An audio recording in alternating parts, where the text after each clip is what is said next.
Don't question a man's authority in the home, and by all means, take care of every need that he has.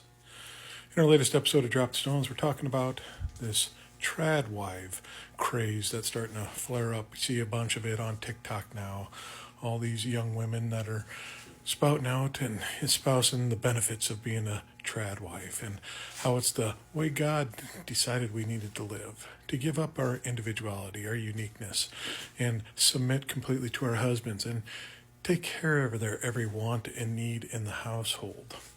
And it brought up a discussion with us as we're discussing this and how this fragile maleness, this toxic masculinity that is extremely weak and fragile, can't handle being questioned, especially in the home by his wife, and has to have everything catered to him. He has to be babied and nurtured at the home front, every need met.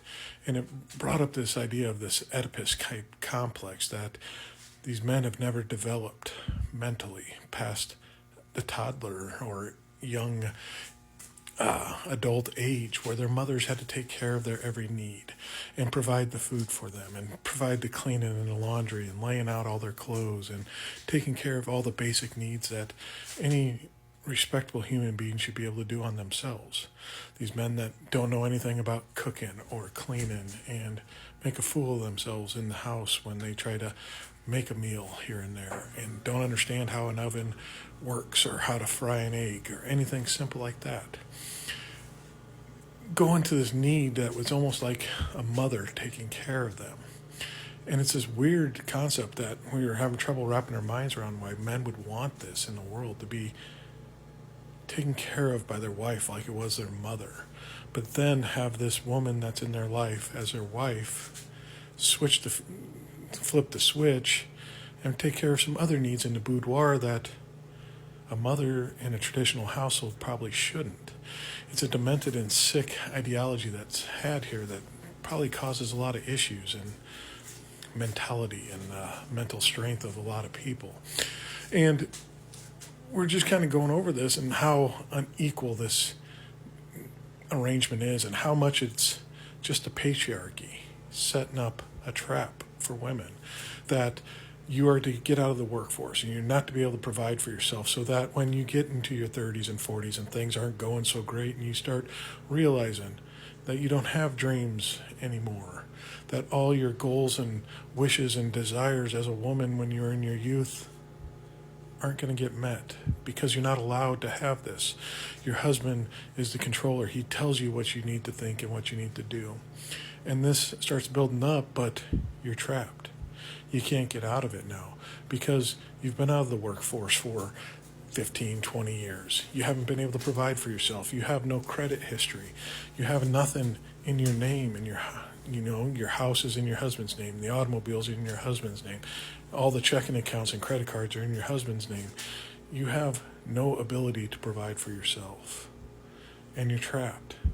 And it's designed like this on purpose because they know that, as you see in preachers, get them when they're young and train them up the way you want and mold them into what you want because they're so young and malleable that can be controlled and manipulated until they finally start to recognize that they're an individual later in their life, which is inevitable. A lot of people do that. They realize, this is who I am.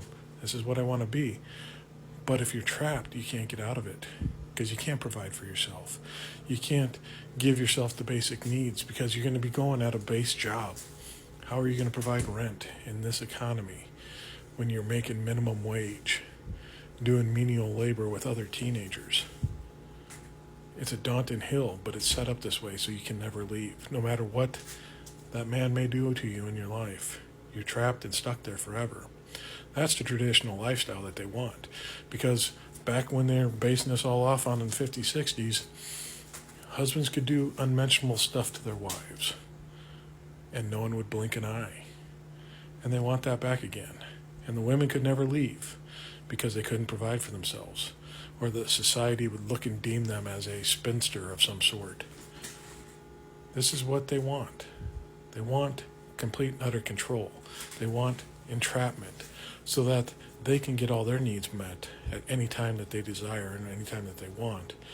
But they want to cut the dreams and ideas of all the women in the world down. Because why would anyone with a fragile ego want to be challenged on anything that they do? They can't handle the challenge. They're not mentally strong enough to do that. They need weakness in their life to be able to control and manipulate. It's a daddy-daughter relationship more than anything else, and it's sick and wrong. And luckily, a lot of people are waking up to it.